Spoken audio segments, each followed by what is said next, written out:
మీ ఆలోచనలను ఎప్పటికప్పుడు పరిశీలిస్తూ ఉండాలి. బలహీనమైన ఆలోచనలు, మూఢనమ్మకాలను వదిలిపెట్టాలి. విజయానికి పొంగిపోకుండా, అపజయాలకు కృంగిపోకుండా స్థితప్రజ్ఞతతో లక్ష్యాన్ని చేరుకోవాలి. నీ జీవిత ప్రయాణంలో నువ్వు కష్టాల్లో ఉన్నప్పుడు నీకు సాయం చేసిన వారిని ఎప్పటికీ మర్చిపోకూడదు.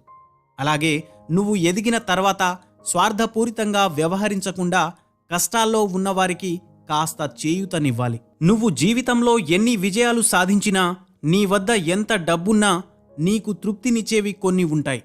అలాంటిదే ఇప్పుడు నేను చెప్పబోయే చివరి విషయం కూడా. అదేంటంటే, నా ఇల్లు, నా కుటుంబం, నా వాళ్ళు అని గిరిగీసుకొని కూర్చోవడం సరికాదు. సామాజిక బాధ్యత కూడా ఉండాలి. చేతనైనంతలో నలుగురికి సాయపడడంలో ఉండే ఆనందం వెలకట్టలేనిది. అది అనుభవిస్తే కానీ తెలియదు. దాన్ని ఆచరణలో పెట్టినప్పుడే మన జీవితానికో అర్థం, పరమార్థం ఉంటుంది.